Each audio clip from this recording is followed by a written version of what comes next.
Bonjour à tous et bienvenue pour l'interview. Aujourd'hui, je reçois Marie-Hélène Ska. Bonjour. Bonjour. Vous êtes la secrétaire générale de la CSC. Alors, on va parler de votre action et de votre manifestation du jour. Mais tout d'abord, une question davantage d'actualité bruxelloise. Vous avez entendu, les patrons bruxellois estiment qu'il y a un risque de perdre 10 000 emplois sur Bruxelles. Il y a des entreprises qui quittent l'aéroport de Zaventem. Est-ce que vous partagez ces craintes au niveau de l'emploi sur Bruxelles ? Qu'il y ait un impact sur l'emploi de ce qui s'est passé le mois dernier et des faits dramatiques qui s'y sont passés, personne ne peut le nier. Nous voyons aujourd'hui une série de secteurs qui tournent au ralenti. C'est le cas de l'Horeca, mais c'est le cas aussi de toutes les activités qui tournent autour de l'aéroport et donc plus largement de la zone de Zaventem. Pour ce qui est de l'impact concret sur l'emploi, il faut encore attendre un petit peu. Ça fait 3 semaines maintenant et donc il faudra pouvoir mesurer cet impact. Et comme interlocuteurs sociaux bruxellois, en tout cas, nous serons autour de la table pour essayer de voir dans quelle mesure on peut limiter l'impact et la casse sociale sur ce qui est en train de se passer.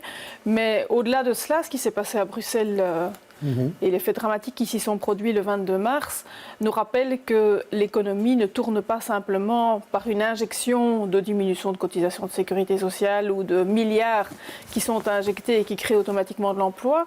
Il s'agit de créer un climat de confiance, il s'agit de mailler un tissu économique avec des activités de secteurs très différents, de manière à ce que quand un choc se produit, eh bien, les autres secteurs puissent l'absorber aussi plus facilement.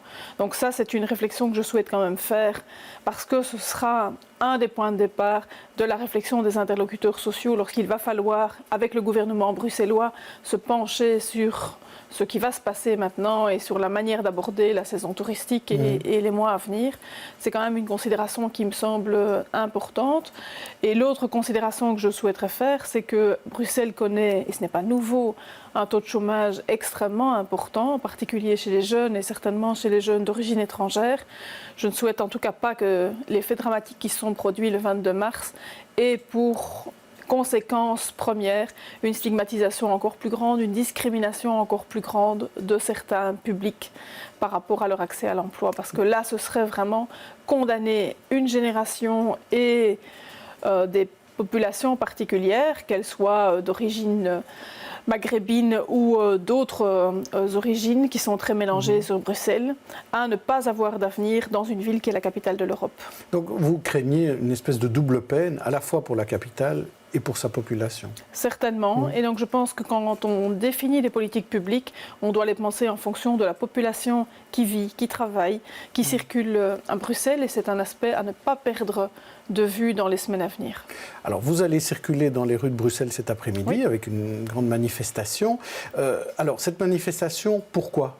Juste pour se plaindre des décisions budgétaires du gouvernement ou il y a un slogan plus dur, plus clair ? D'abord, nous n'avons pas l'habitude de nous plaindre. Nous essayons de montrer ce qui ne va pas et de venir avec des alternatives. Cette mobilisation du 20 avril, elle est prévue depuis des mois maintenant. Elle s'inscrit dans le plan d'action que nous avons comme CSC mis en place depuis le mois de septembre dernier et qui fait en sorte que tous les mois, nous rappelons un certain nombre de mesures qui font mal au portefeuille, à l'emploi, aux services publics, à la sécurité sociale.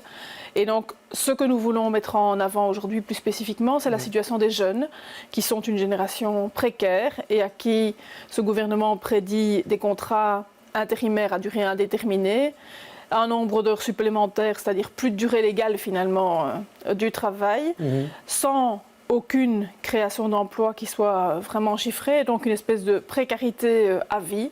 Je pense qu'aucune génération ne peut accepter que son avenir ne soit qu'un avenir de précarité.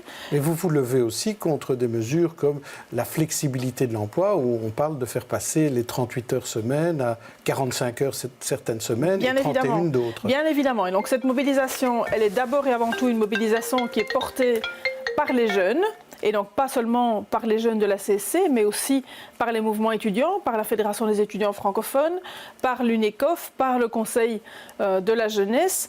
Donc c'est un signal important, c'est une plateforme qui s'est mise en place pour promouvoir des services publics accessibles aux uns et aux autres. Mais évidemment, l'actualité du conclave budgétaire fait en sorte que des mesures de flexibilisation accrue du marché du travail, de réintroduction de la période d'essai, eh bien, ces mesures-là, elles ne concernent pas que les jeunes, elles concernent aussi l'ensemble des travailleurs. Et donc, les jeunes seront aujourd'hui rejoints, effectivement, par des travailleurs venant de tous les secteurs et en particulier par une mobilisation du secteur public qui est fort touché et qui est en quelque sorte aussi doublement pénalisé avec la révision du système de pension pour les personnes qui travaillent dans le secteur public. D'ailleurs, il y a des actions dans le secteur public qui sont prévues la semaine prochaine. Bien sûr. Mais en matière de gouvernement, vous avez aussi appris ce week-end qu'il y avait cette idée, sans doute, de remettre sur la table l'idée de la période d'essai qui avait été supprimée. Et le gouvernement, sur base de demandes des employeurs, a envie de remettre cette période d'essai. Et ça vous semble être une trahison de la concertation sociale, cela ? Je pense qu'il faut arrêter de parler de respect ou de non-respect de la concertation sociale. Depuis 1 an et demi, il n'y a pas de concertation sociale qui soit validée par le gouvernement. Nous avons eu un accord difficile avec les employeurs pour voir dans quelle mesure des personnes qui étaient en maladie pouvaient retrouver le chemin du travail d'une manière digne et pas d'une manière obligatoire et forcée au bout de 3 mois. Cet accord difficile a été atteint avec les employeurs. Le gouvernement nous a dit qu'il l'exécuterait. Et puis en plein conclave budgétaire, nous apprenons que le gouvernement revient sur sa parole et souhaite que tous les malades, après 3 mois, soient remis très rapidement au travail. Donc je pense que de concertation sociale, il ne reste plus que la coquille, mais très peu d'éléments pratiques. Et cet élément de réintroduction de la période d'essai, c'est un petit peu, j'ai envie de dire, une étape de plus ou un jalon de plus dans une dérégulation complète du marché du travail, vouloir un contrat intérimaire à durée indéterminée, mais y ajouter une période d'essai, en sachant que la Cour constitutionnelle nous a appris que depuis 2013, normalement, il n'y a plus d'ouvriers dans ce pays, il n'y a plus d'employés, il n'y a plus que des travailleurs. Et donc la suppression de la période d'essai, c'était une première étape d'harmonisation des statuts des ouvriers et des employés, plutôt que de poursuivre cette harmonisation, notamment sur le système de congés payés, eh bien, le gouvernement détricote le peu qui a été fait. Donc nous nous trouvons dans une situation qui, à la fois juridiquement et à la fois de manière très pratique sur le marché du travail, devient complètement schizophrénique, où l'encre d'un accord n'est pas encore sèche, qu'il est déjà remis en question. Tout cela ne crée pas un emploi en plus, ça fait beaucoup de papier en plus, beaucoup de débats au Parlement, mais cela n'améliore pas concrètement la situation des travailleurs. Mais alors, est-ce que ça vaut encore la peine de se rendre dans ces grands powwows où vous voyez employeurs et syndicats puisque, comme vous le dites, derrière, il n'y a pas vraiment de concertation sociale? Ça, il appartiendra à nos instances de voir effectivement quelle attitude adopter à la fois en matière de pension, à la fois en matière de révision du droit du travail et de révision de la loi sur la fixation des salaires, puis pour prendre 3 grands dossiers qui sont aujourd'hui sur la table des interlocuteurs sociaux. Nous en discuterons dès la semaine prochaine avec nos instances de manière à se dire effectivement, est-ce que cela vaut encore la peine de se mettre autour de la table? Si oui, pourquoi faire et avec quelle garantie que d'éventuels accords puissent être traduits dans les faits. En fait, ce qui est important, c'est de savoir s'il vaut mieux une chaise vide qu'une chaise occupée, mais un vide de concertation. Si on veut résumer cela, non? C'est effectivement la question qui se pose, mais ce n'est pas une question aussi simple que cela. Et donc, nous devons examiner les différents aspects, les différents dossiers avec les instances et voir un petit peu quelle est l'attitude que nous pouvons prendre et, si possible, prendre attitude de la même manière avec l'ensemble des organisations représentant les travailleurs. Mais quand vous voyez la manière dont fonctionne le gouvernement, il y a pourtant un ministre comme Chris Peters qui a l'air de vouloir quand même aller vers les syndicats et tout en n'ayant aucune preuve de cette concertation sociale par ailleurs. Vous le voyez comment, ce gouvernement? Parce que votre collègue de la FGTB dit que ce sont des gamins de merde. Est-ce que vous utiliseriez le même qualificatif? Que ce qualificatif ne fait pas partie de mon vocabulaire, je ne l'utiliserai donc pas. Mais ceci dit, nous avons signalé dès septembre 2014, lorsque nous pressentions la mise en place de ce gouvernement, que ce n'est pas parce que le mot concertation sociale figure plus d'une centaine de fois dans l'accord gouvernemental que cela allait se traduire concrètement. Et c'est ce que nous vérifions tous les jours, à savoir que du Premier ministre au ministre de l'Emploi, en passant par tous les autres, ils utilisent le mot concertation sociale, mais il y en a très peu, et le peu qu'il y a n'est généralement pas suivi des faits. Donc ça doit effectivement nous conduire à nous poser des questions en la matière. Donc c'est un gouvernement qui n'écoute pas? C'est un gouvernement qui n'écoute pas, ça c'est extrêmement clair. C'est un gouvernement qui n'entend pas non plus ce qui vient de la rue. Et donc c'est un gouvernement qui prend énormément de risques pour ce qui concerne la cohésion sociale, le lien avec la population, puisqu'il mène finalement des politiques qui sont contraires à ce que vivent aujourd'hui plus de 90% de la population. J'ai entendu, pas plus tard que la semaine dernière, le ministre des Finances, suite aux révélations des Panama Papers, demander aux 700 Belges qui sont cités dans ces Panama Papers de se mettre en ordre avec le fisc. Je n'entends pas du tout ce même discours lorsqu'il s'agit de demandeurs d'emploi que l'on fiche, dont on vérifie la consommation d'eau et d'électricité pour savoir si leur composition familiale est bien conforme aux allocations qu'ils perçoivent. Il y a donc là, et c'est scandaleux, un deux poids deux mesures qui devient tout à fait impossible à vivre pour les citoyens. Je n'ai pas entendu un ministre des Finances dire que des amendes allaient être payées pour ces évasions fiscales. Je n'ai pas entendu dire qu'il y avait des enquêtes qui allaient être menées. Il y a eu une commission parlementaire qui a travaillé sur la fraude fiscale il y a 2 ans de cela, qui a produit à l'unanimité un certain nombre de recommandations.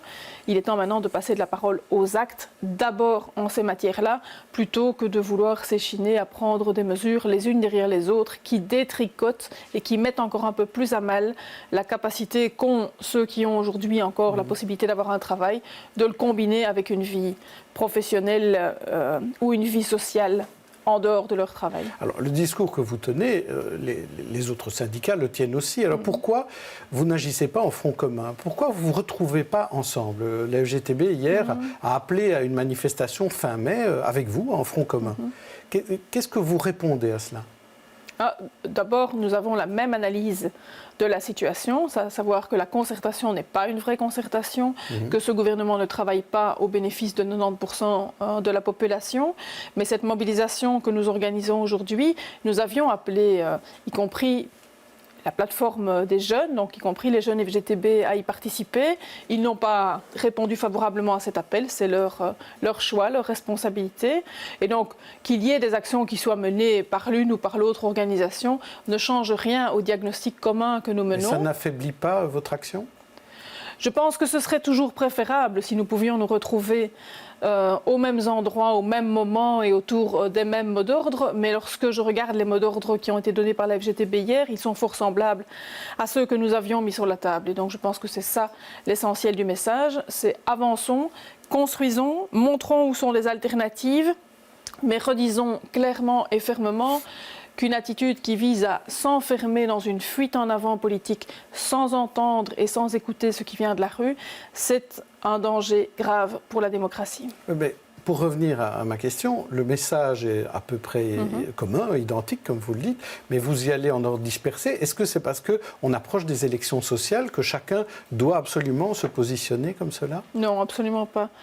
Élections sociales ou pas élections sociales, les élections sociales, elles mettront en valeur des délégués, des travailleurs qui se mettent au service de leurs collègues dans leur entreprise. Et donc ce qui joue au niveau des élections sociales, c'est le travail qui a été réalisé par les délégués dans les entreprises dans les 4 années qui viennent de s'écouler.